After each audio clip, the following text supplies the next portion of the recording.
And welcome once again to this edition of Footnotes. Pastor Mark here. I'm joined today with Pastor Brady, Pastor Jake, and today we are talking about a very important, timely subject. Why is family ministry important in the local church?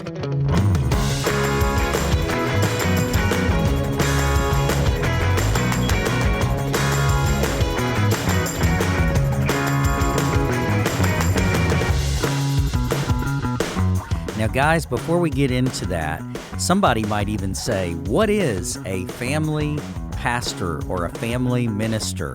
I've been asked that question before, and people might even say, well, I don't have a family anymore. I'm older. I'm past that. Do I need to listen to this?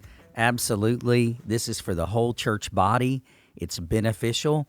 But why is family ministry important? We want to talk about that today. And in order to do that, we want to cover three questions that we think are pertinent and important. Number one, we want to just kind of give as an answer, why is family ministry important? It's important because it assists the family. So why we call Brady a family pastor and not a children's pastor, there's a reason. And what we want to do is help equip parents to fulfill their job as disciplers. Number two, it includes children in the body life of the church. We're not separating them and throwing them into their own place all of the time. We're trying to intentionally include them in the body life of the church. And thirdly, it helps us to disciple them through all of life. So when they come to us wanting salvation and baptism, and parents go, is my child ready for that? How do I deal with that? We have a completely different stance on it. We believe that we can help disciple mom and dad and the child through all of life. So family ministry. Brady, you're a family pastor. Let's talk number one. Why is that important that we have a family pastor and family ministry, and how does that assist the family? Yeah, absolutely. So, biblically speaking, parents are the primary disciplers of their children, right? We're not to just kind of pawn off our children and have the church raise them spiritually. That's not what we see in the Old Testament in Deuteronomy 6. You see parents instructed to teach their kids, in the morning as they go on their way, as they leave the home, as they come back to their house, as they go to bed. It's really put on the parents to disciple their children. And then in the New Testament, Ephesians 6, 1 through 4, you see fathers especially are taught to raise up their children in the discipline and instruction of the Lord. And so as a pastor, I want to come alongside of parents and help them, equip them, help them to learn how to lead family worship, how to disciple their kids, how to read the Bible with their kids, because it's primarily God will hold them accountable for discipling their children, and we want to help them with that, but we don't expect the church to do all of the work in teaching our kids about Jesus. It's the family primarily, and the church comes and supports that. Now, let's make a distinction, because somebody listening might say, well, wouldn't any children's pastor want to do that? Wouldn't that be their goal, their objective? And, we're not saying no, they don't want to help and assist the family, but we're saying intentionally a family pastor is called a family pastor because the goal is that he pastors not just your kids, but the whole family unit, mom, dad. So this person is shepherding intentionally, thinking, now how can I come alongside God's primary disciplers of the children and help them, and at the same time help the entire family? Yeah. So, are there churches out there, let's just kind of pause and ask this question, that aren't doing that type of thing? Instead, they're just catering to children. Is it fair to say that there's churches doing that, Jake, and that they're out there, and that there is a distinguished difference from what we're pulling through and talking about? It is certainly fair to say that there are churches out there like that. I think it's also fair to say that every church can possibly fall into the temptation of organizing children's ministry in that way, where they're no longer assisting the parents in that discipleship, but instead they are almost hired babysitters sometimes. I have gone to churches and visited churches where they had that kind of ministry. I've come into a church before where that is how the children's ministry was structured, and it's never done with ill intent.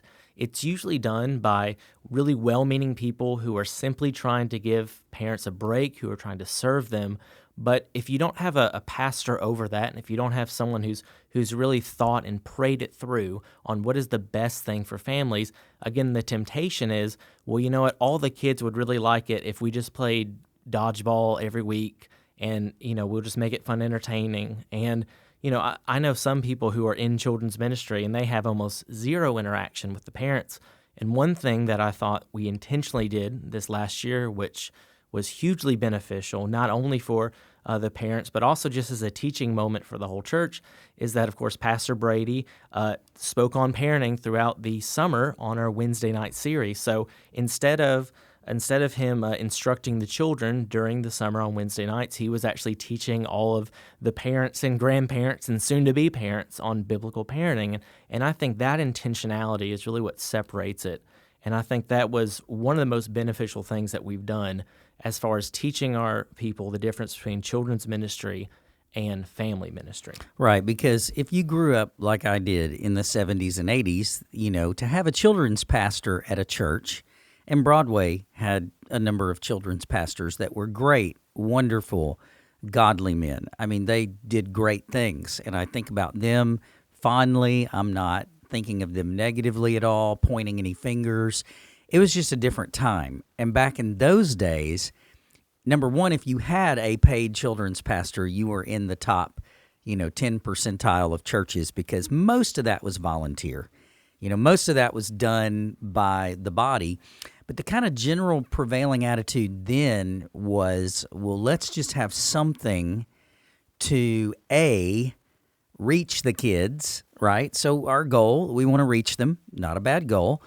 B, let's have something to make church not only reachable, reaching them with the gospel, but make it relevant and fun, So the two R's, we want to reach them and we want to make this really relevant and fun and on their level. And so whole children's ministries were built on this. And again, good intentions, like you said, Jake, a good thought process. But as we've gone along and we've seen the 70s turn into the 80s and the 80s turn into the 90s, these kids who were under that began to grow up, and the parents began to look at the fruit of all the investment and all the years, and questions began to be asked in seminaries and Bible colleges. Okay, is this really the right approach? What do we see after 30, 40 years of field testing this? What has been the result? And this was the question that was being asked in the early 2000s of youth ministry. It was questions being asked of children's ministry, so it wasn't just children's pastors. It was the whole gamut of student ministry. Are we doing the right thing? Is this really the right approach? And so in the early 2000s, you had this push toward family ministry.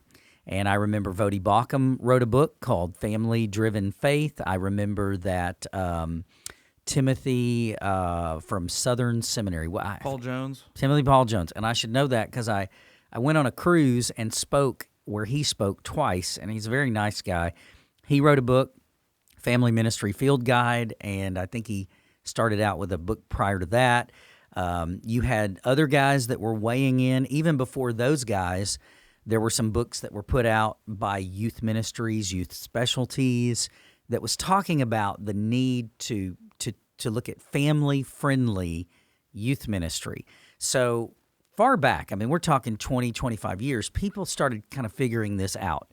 And a lot of books were published. A lot of seminaries started moving in the direction of family ministry. Now, books being published to pastors and seminaries coming out with new ideas, the church often is lagging behind. So they're often still kind of stuck 20 years ago because they haven't really been challenged to think, did this produce what we thought it should produce?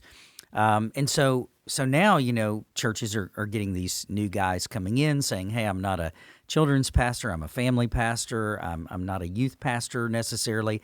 I want to be a student or a young adult pastor. I want to help our next generation. Next gen pastors are what they're calling it.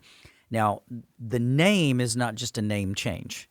There's an idea behind it, a philosophy that undergirds it. And the philosophy is, looking at the fruit of the last 30 years, we believe that the best way forward is to not just do the same old things that we always did. We believe that we have to start reaching mom and dad first, primarily, because as Brady pointed out, they are the primary disciplers of the children of any age. And research and study has shown, and Barna did a good job of researching this, and Tom Rayner, or Thom Rayner, however you want to put that, has done a good job of doing a lot of research on this. If you don't reach dad and mom, it's not that the student or the child can't be reached. They can, but mom and dad exert a considerable amount of influence over the students. So Doug Fields, I think it was Doug Fields, who was Rick Warren's youth pastor, in the late 90s wrote a book called Purpose-Driven Youth Ministry, and I'm going to say that it's from this. It may not be, but I remember this quote, and I used it all the time. It was either from Doug Fields or it was from one of those equivalents during that time frame. But they quoted an MTV statistic. MTV wanted to know what was the primary influencer in a teenager's life. Now, MTV was asking this for the purpose of marketing. They wanted to market to teenagers, and so they did all this data research, and what they found out was that even more so than sports heroes and rock and roll celebrities, the largest influencer in a teenager's life was mom and dad. Now, that's MTV's old research from 20-something years ago, but I would say it's still true. And that points out to us in the church, hey, listen, if you're going to try to reach anybody, we got to try to reach mom and dad. And this has to be our philosophy that undergirds what we're doing. So you guys can kind of speak to this for a moment. I've really pushed both of you. Don't just minister to these teenagers. Let's try to reach the families. So I want to just talk briefly. If our Broadway people are listening and they're like, well, how do you reach families? You just pointed out, Jake, that we did let Brady teach this summer a parenting class, but that's not all Brady has been doing. I mean, Brady, you've been writing Advent devotionals for family worship. You guys have done events where you want mom and dad to be there. Jake, I know that you and your wife are having lunches constantly over at your house with moms and dads because you're trying to build relationships with these teenagers' parents. And, you would think the opposite, right? Teenagers don't want mom and dad around. They're embarrassed. But really, you can't get away from this, right? And I've known old guys in youth ministry who are like, I never let the parents come up because the kids would open up to me if mom and dad weren't there. And that's like, you hear that today and you're like, creepy. That's like dangerous, today. No, we do want mom and dad. We don't want to have these ministries where they don't tell mom and dad stuff. We want mom and dad to be involved and know what's happening. So you guys in a couple of weeks are doing a parent meeting where you're intentionally on September the 11th going to meet with all of your parents and go over the ministries for the year. Why are we doing this? So why are we having Brady teach on Wednesdays in the summer? And why are we doing the parent meeting? Why is Jake having lunches? Why is Brady writing Advent devotionals and sending things home with mom and dad? Bottom line, our philosophy, we're trying to push you guys to minister to the families. So let's just briefly, add to that. What would you say to that? Yeah, well, first I would go back and just add some more things to kind of that timeline to how this progressed, because there's a lot of people that probably grew up during some of these changes. And, it all goes back, I think, to some of those old Lifeway studies where they were trying to solve the problem. Why is it that when our young people graduate high school and move off, you've probably heard this statistic, between 80 and 90% no longer attend church. They leave the church and they don't come back. And so, the question was always, well, why is that happening? And so you had a phase in the church life where they said, well, the problem must lie in youth ministry. So let's put a lot of money and a lot of energy in youth ministry. We'll get bands and we'll build new youth rooms and we'll have these programs and reach the youth.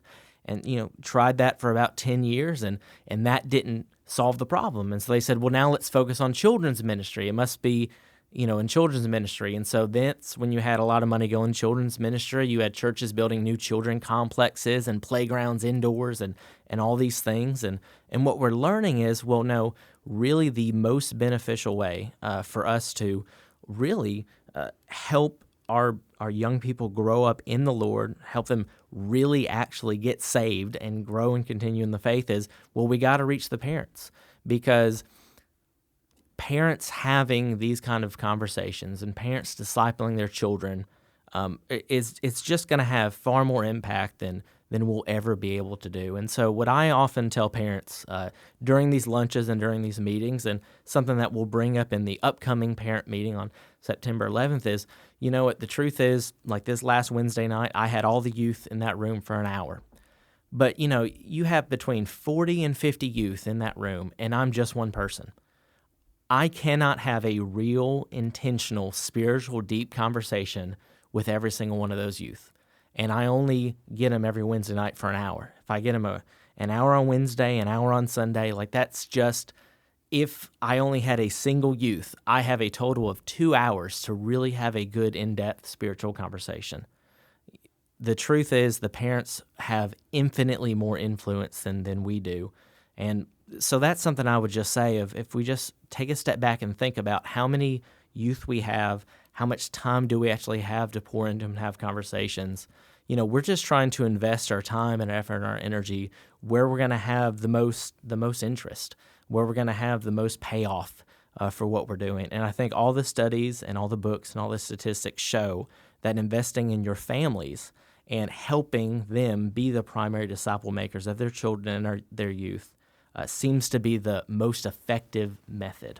Well, and so let's touch on this as well. I mean, there's people in the church that mean well, but their thought process is, how do I get my child to love the church? Because they want their teenager, they want their student, their young child, whatever the case may be, to love the church like they love the church. And so there's a fear inside every parent. What if my kids grow up and they don't love the church? So it's a good intention, right?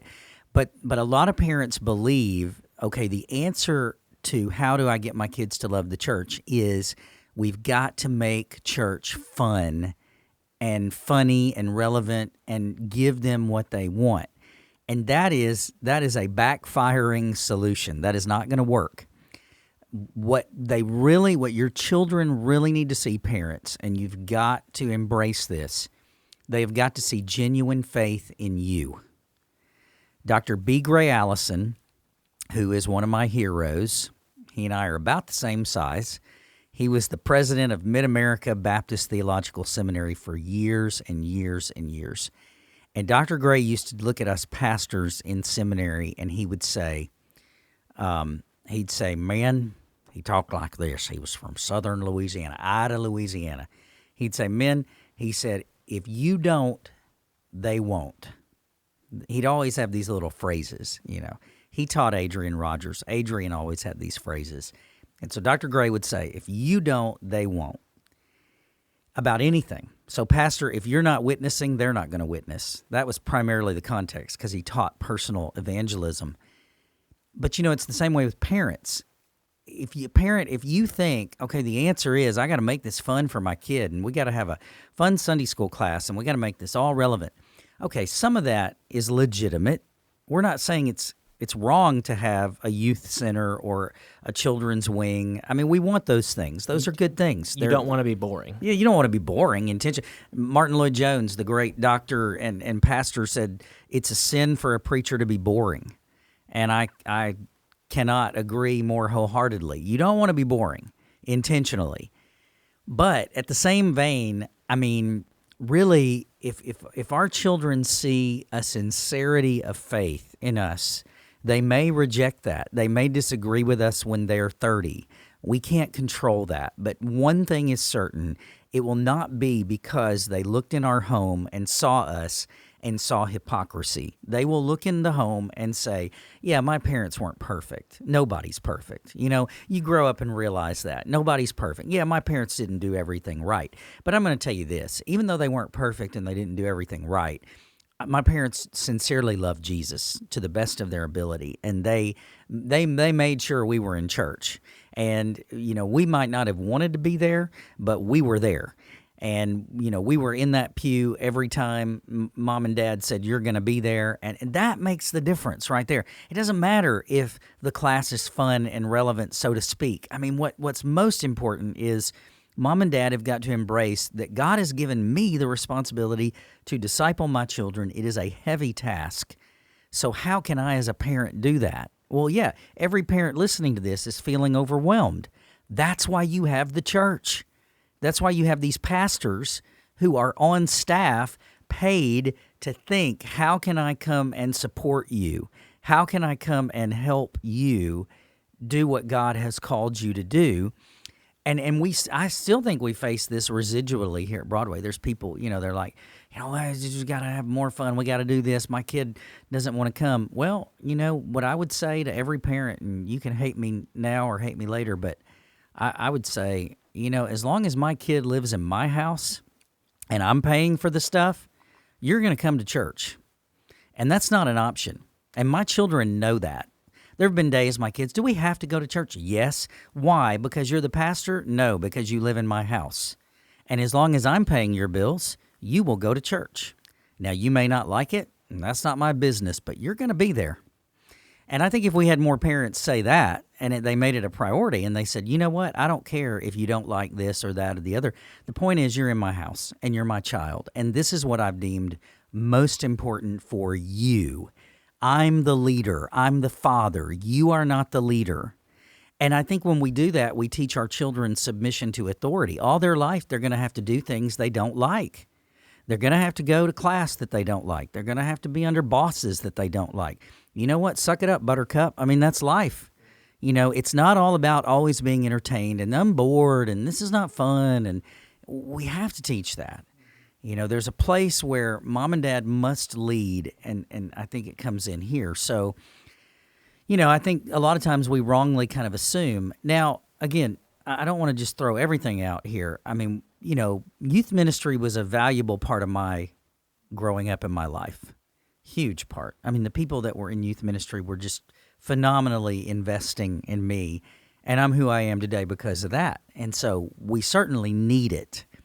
But we don't want it to try to replace mom and dad, right? Yeah, and I think one of the pushbacks that I often hear kind of whenever this philosophy of ministry is presented is, well, what about the kids, what about the teens who don't have believing parents? What about those who don't have parents that you're able to reach out to?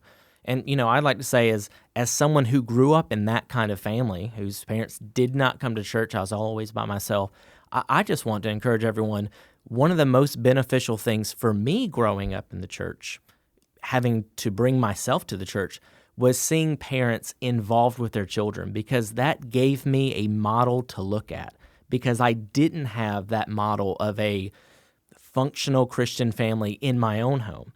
And so in the churches that I were at growing up, if I did not see a family unit ministering together, I would have never seen a functional family unit ministering together. And so I just want to say, almost as a side note, this philosophy of family ministry is not only beneficial to the families that are already involved in the church, but it's also beneficial to the children and the youth who do not have believing parents, because they get to see modeled for them correct family worship and family ministry. That is a great point, because a season of my life, my parents were not really faithful in church. And this was when I was a teenager, and I saw families that were healthy. They were not perfect, but they were healthy. I think back, Joe and Jan Knight. I mean, they were a powerful influence in my life at church. Ray and Angie Cox. I mean, how many times did I go to their house and spend time at their house? Ron and Sandy, but I could just go on and on. Sam and Mary Eldred. I mean, there were all kinds of people that were just gracious. They didn't even really know, but they would open their homes, they would open their life, they would model marriage. Again, were they perfect people? Of course they weren't. Did they do everything right? No. But being in their home and in their life, sometimes I saw, okay, here's godly couples that are trying to walk with Jesus. And this is a model for me to some degree. So yeah, Jake, that's a great point. And how many of these kids that are coming and don't have parents, who are they going to look up to if no mom and dad is ever in the youth ministry, if everybody's off in different areas? So, Brady, what do you think? I mean, what are you doing? What are some things? Give us some examples. You're trying to assist the family. Yeah, I mean, I think getting to know parents, and every single week we try to have a different family in our home and trying to get to know people on a personal level. It's not just drop your kids off at church and I never see the parents and don't know who these people are, but it's really how can I build relationships with them. A while back when I first came, I did a little seminar in family worship with the dads, trying to teach them how to lead, spiritually in their home. So I think, just coming alongside parents, if they have any questions, trying to help them answer those, getting them resources. Every week, every month I send out my email. I give them a monthly resource like, hey, here's a podcast you can listen to with your family about, 10 minutes in the Bible, or here's a really good book on marriage, or just trying to equip them in any way I can possibly think of, praying for them and texting them, hey, how can I pray for you and your family today? Just trying to support them in any way I can, because this is a weighty task, and I'm also a father myself, and I know, the weight of trying to teach your kid the Word of God, and knowing that we fail and we always feel insufficient, but the Lord is faithful and the Holy Spirit is in us if we're Christians. And so with the help of the church, we can help each other parent our children. Yeah, well said. So our philosophy, just to start out here, is that we want to come and assist mom and dad. We don't want to replace them. Yep. And that is a difference, we think. And that is not, again, we're not saying that we're special. That's a lot of churches. It's not every church. And so when you start there, then you can move to the next thing. So let's go to number 2. So the next thing is we want to involve children in the church body. And this is, again, a shift, because in the old days, children would be siphoned off, somewhere, and then all the adults would be somewhere. And, the goal, again, was to reach the kids and be relevant. And that's not wrong. It was what it was and is what it is. But now we kind of have a better understanding. We've seen the fruit of this, and the years go by, and we say, okay, what's the best thing for our kids? Is it to take them during worship and do something with them, or is it better for them to be among us and to witness and to see what God is doing among us? So let's start there, because this is another hot button issue. You have people come to the church and they're like, well, what do you offer the kids during the worship service? Now, I will say, as a parent of 4, there were times we were so thankful that there was a nursery, a preschool, a children's church. So we're not saying that all of that is wrong, right? But we do have a philosophy that we're trying to push here with families, and that is that it's better in the worship service. Now, we're not saying you got to do this in Sunday school. We're not saying we do this on Wednesday night. But we're saying on Sunday, when that's the primary time when the church gathers, we think it's so beneficial if the children can sit in the worship service and be with mom and dad. That's better than taking them off and doing a children's church, right? Now, again, nothing wrong with children's church, junior church, whatever you call it. They enjoy that, but, let's talk about that, because, Brady, I know you came and you said, I really want to try to do this, and my advice to you was go slow, because people are not going to understand this. And my experience in Texas was we went too fast at one point, and people said, well, I'm going to go to the church down the street that has the slide that's 3 stories tall, and they entertain my kids the entire time, and all I have to do is drop my kids off, and they have a big play area and all that, and then I can go to worship service and not have to worry with anything or deal with anything. I just get to rest.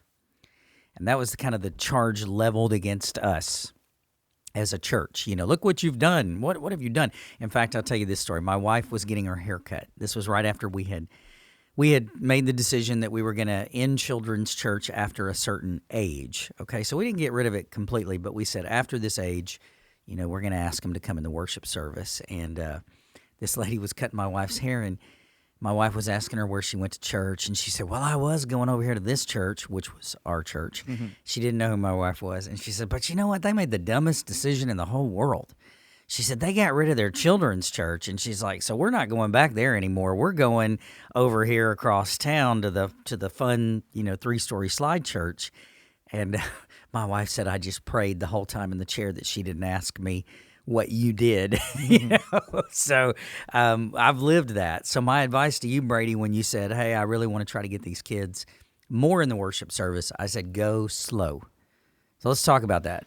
Yeah, again, what is our primary goal for kids' church or bringing our kids to church? Is it to drop them off at an entertaining venue while mom and dad do what they want to do? Or is it we want to train these kids to worship the Lord and to value his church and to know what this is all about and experience, the Lord and his house? And so, of course, children's church at first is not going to be as entertaining as just playing video games for, 45 minutes in a kid's wing or something like that. But it's teaching the kids from a young age, how to listen to sermons, how to sing songs, what it looks like to hear people's testimonies when they're getting baptized. So we're robbing children of seeing all of those acts of God if we siphon them off in some back room somewhere where they have, play video games. They can do that at home. They can't see a baptism at home. They can't watch people take the Lord's Supper or hear a sermon or hear about, the missionaries who are going to Ecuador and seeing the church surround them and pray for them as they go tell other people around the world about Jesus. And they, all these things provokes questions in children's hearts that they won't be able to ask or see if they can't witness any of those things. And so I think it's extremely important to help, train children from a young age. What you win them with is what you keep them with. And so if we're just going to entertain them till they're about 18 years old and then throw them into the church, well, they have been trained to church is about video games and having fun, and it's really not about listening to the sermon or any of that thing. So they've really been ill prepared. They've been discipled to not really enjoy church, and then they don't know what to do when they're adults and they're thrown into the worship service. But if they're, from first, second, third grade, whatever, learning how to take notes and listen to sermons, and they're paying attention and they're singing the songs, and they by 6th grade, they are like a full-fledged joining the choir, and they're participating in the life of the church. If they're a Christian, they are the church. And so we're not robbing of that. We're trying to get them a fast track into church life as early as possible instead of keeping them from it. Yeah, and I want to say, just for any of our listeners who, because we have found out that we have some visitors and some non-church members who listen to the podcast, which is, an amazing thing. But just so you know, when we say children, we're not talking about the nursery. So in your mind, if you're imagining that we want to have, newborns and 1-year-olds in the service, and that we're saying nursery is wrong, as someone who has many young children, many babies. Jake and his wife are always carrying around an infant baby on their hips. Just constantly. Yeah, so constantly. We greatly appreciate the nursery, but there is that point where children are able to understand, they're able to follow, they're able to sit in church. If they can sit in a class at school, they can sit in church. Well, see, and I agree, and I just want to say that right there. They sit in kindergarten all day long, 8 hours, and they have to follow rules and they have to obey. Now, sure, they're doing different things, but I mean, they're sitting for 30, 40-minute stretches at a time in a seat. Now, right? if you were preaching for 3 hours, we might be having a different conversation. But no, they can sit in church, and one of the things that I've heard people say is, yes, but won't the sermon be like too complicated or too difficult for them to understand? And kind of my response to that, and Brady, I would like to hear your take on this too, is, well, you know what? If they have trouble understanding what was preached, that is a wonderful opportunity for the parents to be the primary disciple makers and to talk and explain and reinforce what that sermon was talking about with their children as you're leaving church, as you're having lunch. I mean, you get to explain to your kids and answer any questions they might have had about the sermon. And if you're hearing 2 different messages in 2 different rooms in 2 different places, like, you have no idea what your children were being taught, and they have no idea what message you received. And so you no longer even have the opportunity to have a conversation with your child about what was taught at church. Yeah, to add to that, so every Sunday we provide sermon notes for kids. They have one for younger kids that's kind of more simplistic and fill in the blank. And they have a more detailed one for older grade school children. And so the whole thought process behind that is to help the kids learn how to listen, how to take notes. And I will tell you, people are amazed how well these kids can take notes. I mean, I've seen third graders take better notes than probably most adults could take. I mean, subpoints and everything. I mean, illustrations that Pastor Mark uses, drawing pictures of stories he tells. I mean, it's incredible. So I think sometimes we underestimate our children. We think, oh, they can't do that. They can't do this. And they can do a lot more than we often give them credit for. And so I would just say, take a look at the sermon notes that some of the kids are doing, and you'll be encouraged. And I can even see the difference between, some of the first graders come in, and it is a little bit difficult for the first graders because they're used to just kind of playing the whole time. And so it's like, oh, sitting in church, big church, this is a different experience for me. But by second, third grade, they're getting a hang of it. And by the time they're in fifth, sixth grade, and they go and sit with their parents, completely, there is no kids' church at all offered. They are fully engaged participants in the worship service, and they've been trained to do that since first grade. And so it wasn't just, let's play video games, and now in sixth grade, we'll throw you into the service, and they would have no idea what to do. But they've been trained from first through sixth grade. Oh, I listen, I sing, I take notes, I can do this. And so it makes a huge difference. And I love what you said. Take a look at the notes. You have some of the notes, right?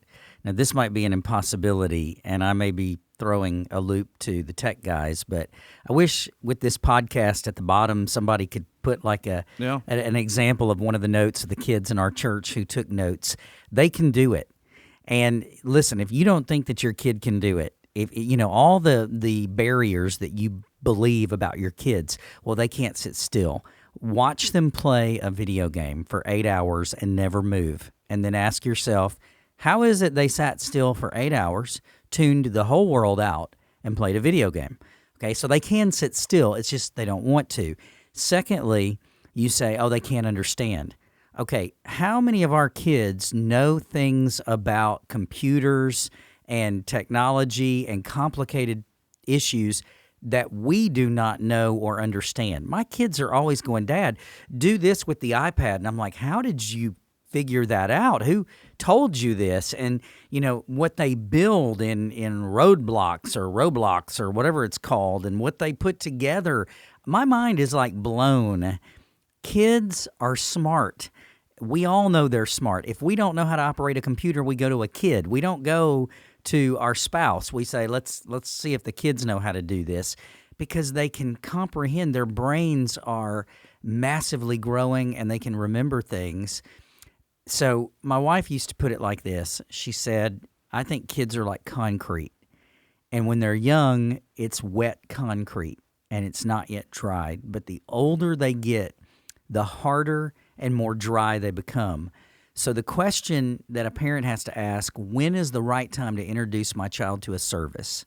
Well, if they're truly like concrete and they're slowly hardening, then the time is not going to be when they're in sixth grade and they're 12 and they've already pretty much hardened quite a bit. The time is going to be when they're in the first grade and they're sitting all day at school, and they're able to read, and they're able to comprehend, and they're able to do their little kid zone. You get them then, they're still malleable. Right? They're malleable. They can be bent and moved, and you can interact with them in a better way so that when they do harden at 12, they're there.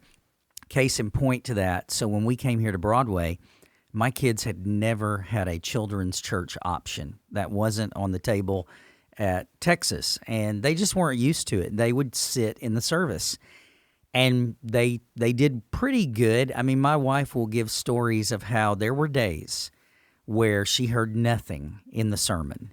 But she would always say, even though they were terrors and I heard nothing, I still believe it was better for them to be sitting with me than not. Now, my wife was a single mom with 4 kids in a service because I was up in the pulpit. I was never able to help her when they were little. And so there was an older couple in our church that was not related to us, but our kids thought that was their mammy and pappy, and they would sit with my wife every Sunday. Their kids were grown. Their grandkids were grown. They took my family on as a project, and they said, you know what? We're going to sit with your kids, and Pappy would give Landon $1 every week to put in the offering plate. And these kids loved sitting with Mom and Mammy and Pappy.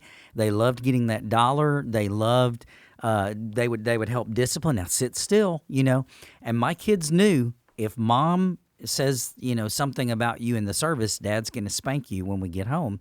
And I'm sure the government is coming after me now, and they're going to be like, we're going to arrest you and take your money so we can pay all of the student loan debts. But whatever, government, whatever.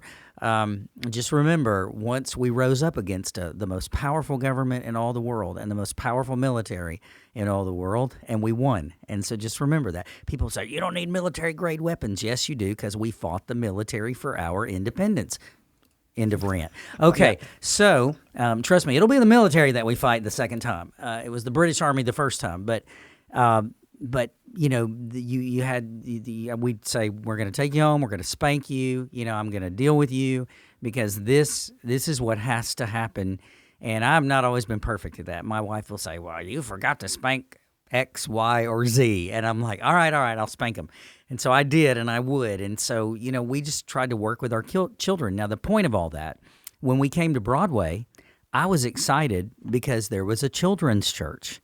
And I thought, this is awesome. My kids, my little two, Landon and Savannah, will go to children's church. They've never had that. So I was kind of pumped about it. And they went one time, and they said, no offense to anybody, but we don't really want to go up there.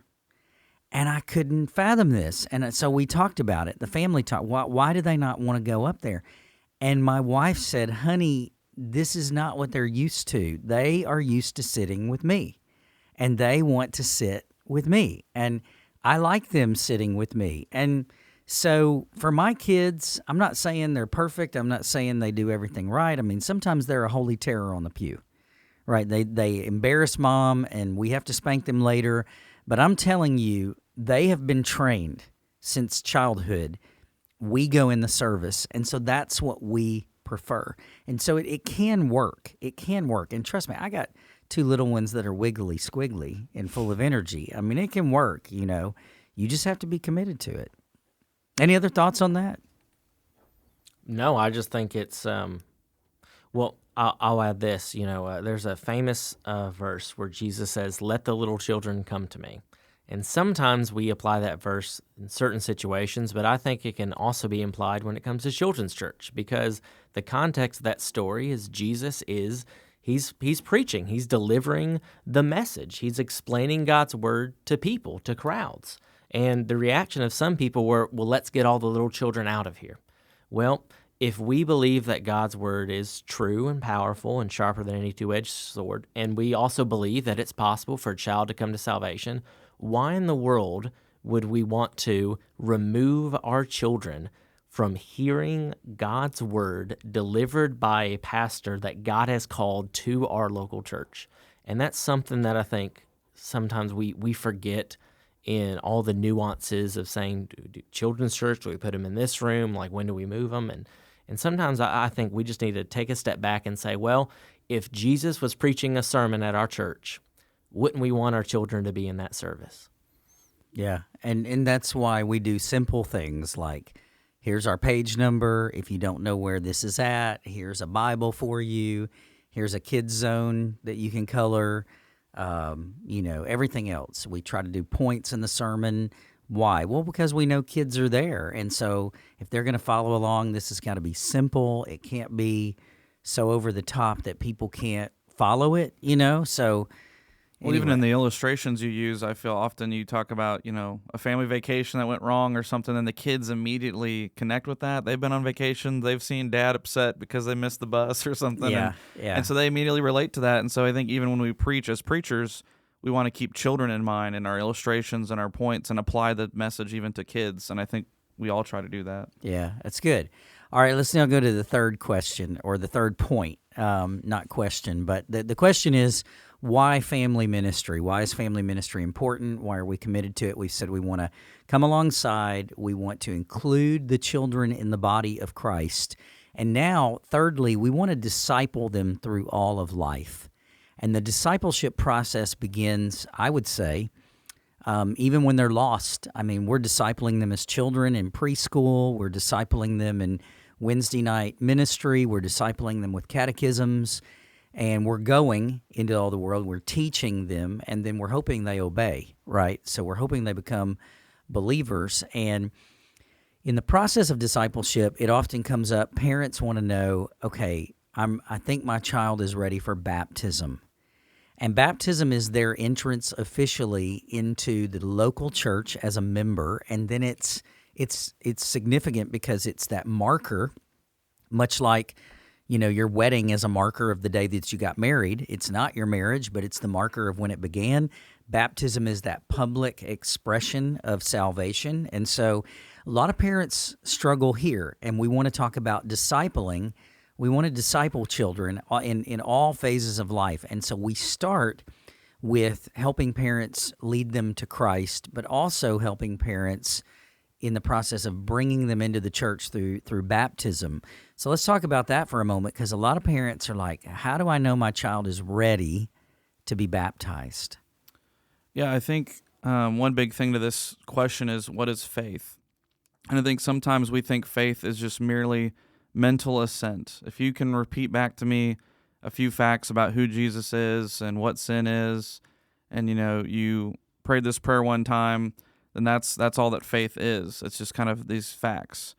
But I think we have to kind of wrestle with that a little bit more, because is that all that faith is? It's just kind of assenting to these truths. It's obviously it includes that, but is that all it is? Because you see, the demons in the Gospels know more about Jesus than any human that's in the Gospels. I mean, this is the Son of God, the Holy One. They know him exactly who Jesus is, and it says in James 2:19 that the demons believe that God exists, and so just to believe that God exists kind of in a generic way, there's a God out there, is not saving faith. And so sometimes we think if our kids just can kind of say, I believe in God, and Jesus is God's son, and that's kind of about it. Well, that doesn't necessarily mean they possess faith. They may be professing it. They may be mentally assenting to some truths, but do they truly possess faith? Are they submitting their lives to the lordship of Jesus Christ? Are they following Jesus? Right? And so I think it's a little bit more kind of nuanced than that. And so I think sometimes we see baptism, it is the profession of faith. It's the going public, so to speak. And so there's this pressure that parents want that to happen as soon as possible. All right, we want our kids to be saved as soon as possible. And so there's this kind of pressure, right? As our kids get older, we're like, how come they're not saved yet? When are they going to get baptized? And so we kind of have this pressure we put on ourselves and on our kids that, okay, they need to get it right. But I think we need to kind of pause and really examine and look for evidence of salvation. And it's difficult with young children because they want to please their parents, right? They want to, do the right thing. And so they could be coming with, impure motives, and they really don't understand fully, but they just want to do this because they've seen other kids do it and everyone cheered and clapped for them. And so there's a lot going on in this conversation. One thing, I read a book, which I think, Pastor Mark, you interviewed with Justin Peters, but he wrote a book called Do Not Hinder Them, and he talks a lot about this question. And he talks about, if your kid came up to you and said, there's this really cute boy, your 7-8-year-old kid, comes home from school and is like, oh, there's a really cute little boy named Bobby, I want to marry him. Would you, immediately start looking at wedding venues and getting a little, dress for your little daughter and start sending out the wedding invites for this wedding? You'd be like, no, they're a child. That's not the time to, get married.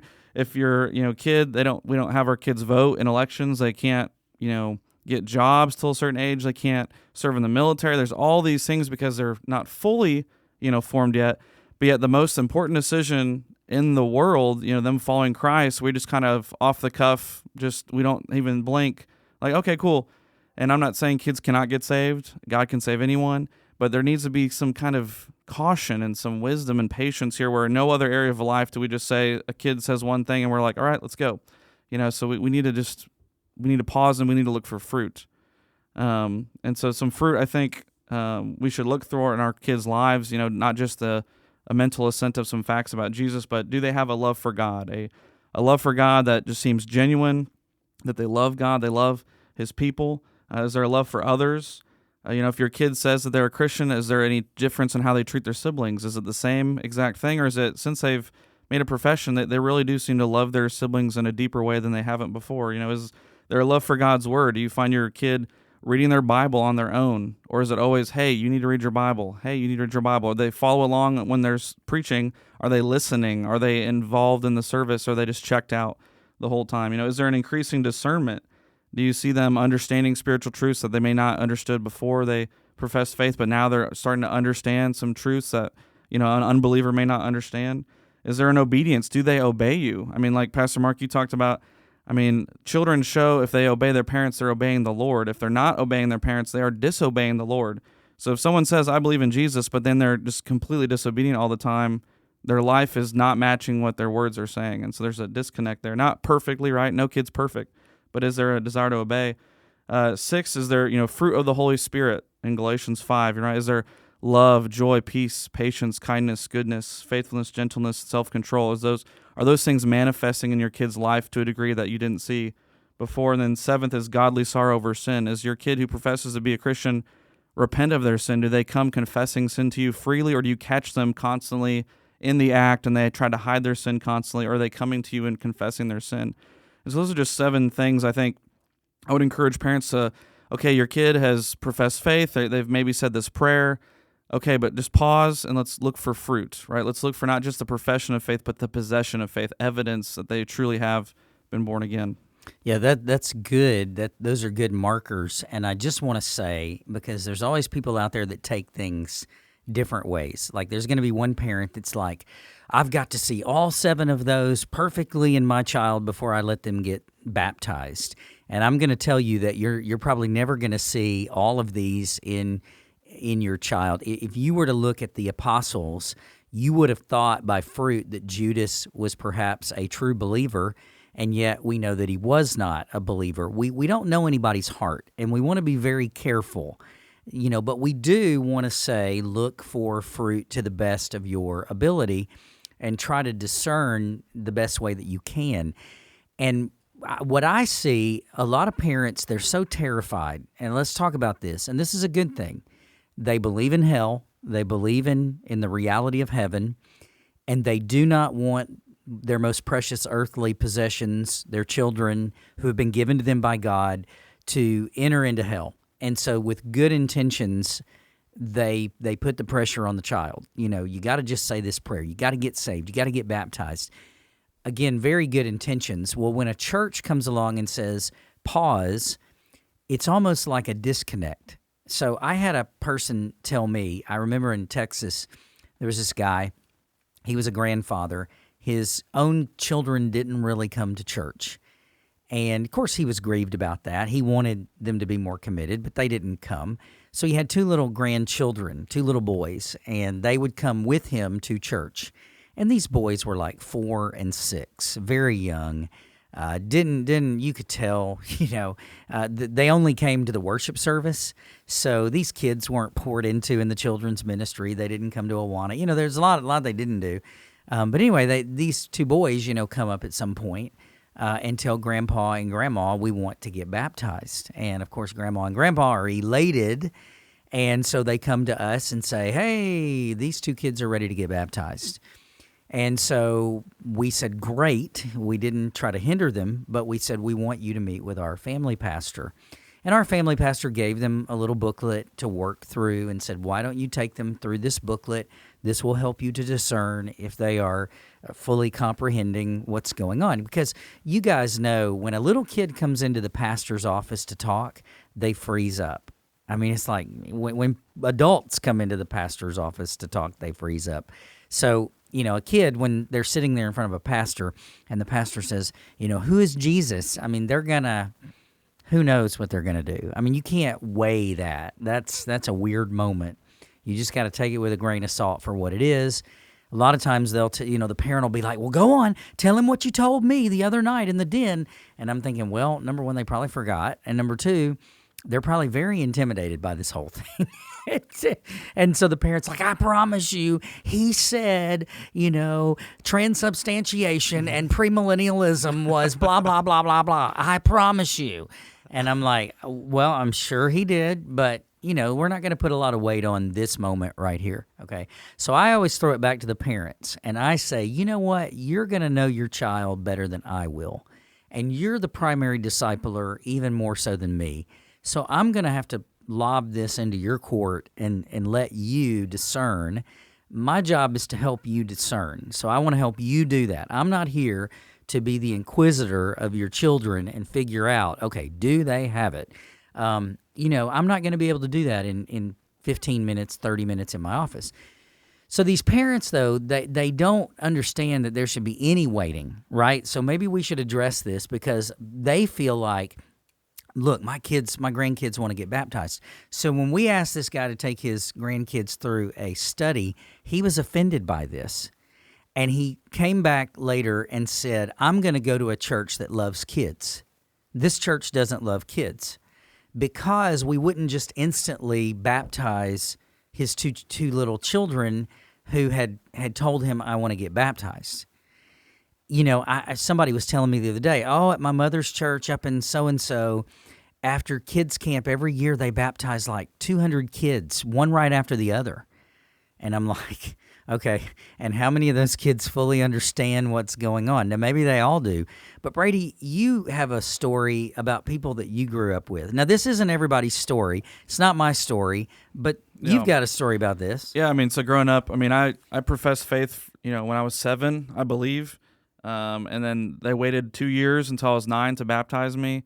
But I grew up and I had all these friends in the church and the school, and every single one of them, all 3 of the friends I'm thinking of in my mind right now, were baptized, professed faith, and no longer baptized as children. Yes, baptized as children, and all 3 of them no longer profess faith. They don't consider themselves Christians. They don't go to church, and so it's like you have, as pastors, we'll be judged by God. We'll be held accountable for how we shepherd people's souls, and you have this kind of the fruit of all these kids who profess faith at camp or something like that. And obviously sometimes God does save people in those ways, but we need to be careful that, okay, are we just dunking these kids as fast as possible for numbers to make us feel better about ourselves, to make the kid happy? And is there actually evidence of fruit? Because all these kids I grew up with, the majority of them were baptized as kids, and they're no longer in the faith. They're no longer following Jesus. Well, and right now at Broadway, to be fair, and I don't want to give anybody's name out or story, but we have a couple of people who have been recently saved, and I'm thinking of 2 guys in particular who made professions when they were younger and were baptized and are now telling me, I wasn't a Christian back then. One guy told me, he said, I mean this with all due respect, but I was pressured. Because my dad was like, okay, you ready to do this? I mean, you ready? And I was 8 years old, and I just felt pressured, and so I walked the aisle, and I got baptized, and now I'm looking back and I'm thinking I didn't even fully understand what I was doing. Now, that's not everybody, because, I was saved, I believe, when I was 5. I was baptized at 8 because I just didn't get back, a lot of reasons, but, I was baptized at 8. I think it was all legitimate. I still remember my baptism. I remember what my pastor said to me. I use what he said to this day when I baptize people. This is a picture. So, I mean, I'm not going to say none of it takes. It does. Of course it does. Kids get saved. Kids get baptized. Kids stay in the church.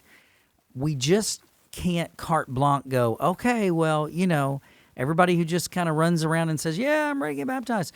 Because like you said, Brady, I mean, there's definitely this culture of high praise when people get baptized. And we should do that. We clap for them. We're excited.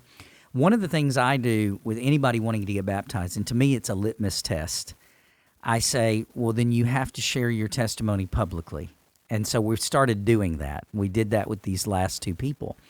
And instantly, 9 times out of 10, people say, I can't do that. And I'm like, well, pray about it. Pray about it. Think about it. Because if you can't stand up in front of people that love you and proclaim Christ, you're never going to be able to do it in the world who hates you, right? And who hates the Jesus in you. And there's going to be jobs that you go to that don't like the Jesus in you. There's going to be friends on the ball team that don't like the Jesus who's in you. There's going to be people all your life. And if you are not ready to proclaim him to the church, and I always say, write it on a card and read it. I mean, you don't have to look at anybody. Write it on a card and read it. You don't understand. And I've got a son that's doing that to me right now. My son wants to be baptized. He's terrified to stand up in front of the church. And I told him, well, unless you're willing to read your testimony or whatever, I just don't know that you're ready, son. And he's like, Dad, you don't understand. I have high anxiety. I'm not like you. And I'm like, well, I do understand that. I understand you're not like me. But what can you do? He's like, well, I'll let you read it and I'll stand by you. Well, I'm willing to make that concession. Okay, you stand by me. I'll read it for you, but I told him Sunday night when we were having family worship, and I said this in front of the whole family. I said, I'll do that, but I still want you to answer and say that you're following Jesus. I mean, something's got to come out of your mouth because you got to testify. Are you ever going to be able to share the gospel? This is important. We follow Jesus. So my thing is, I'm telling people who want to get baptized, great. When you stand before the church, I want you to share your testimony. I just think that's important. Now, people say, well, did they do that in the book of Acts? I'm pretty sure. And I'm going to tell you this, in the book of Acts, when you got baptized, you probably lost your job and maybe even your head. So becoming a Christian in that world cost a whole lot more than what it cost in this world. Yeah, I've been meeting with some guys on Tuesday nights and been reading Augustine, and it was interesting reading about the early church and about the 300s, how they did baptism. And you actually, you'd go through like a catechism for a year called the Didache, so you'd learn doctrine and things like that, and then you would memorize the Apostles' Creed and get up in front of everybody and recite the Apostles' Creed. And that's how you would do that before you get baptized.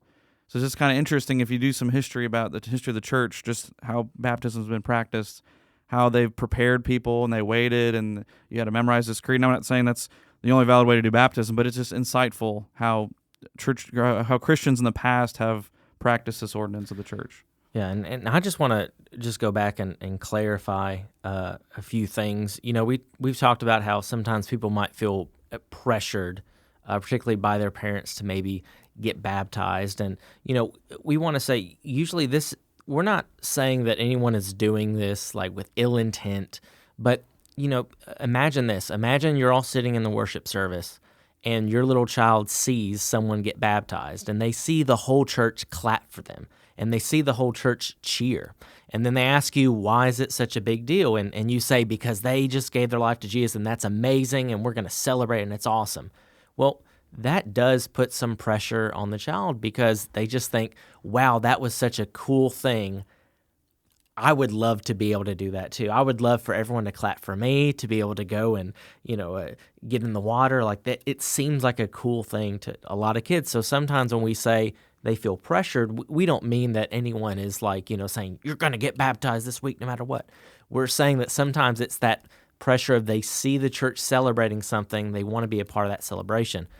The second thing I want to say is, I just want to point out, baptism is not what saves you. So that's yes, what I was about to. You saw me lift my hand.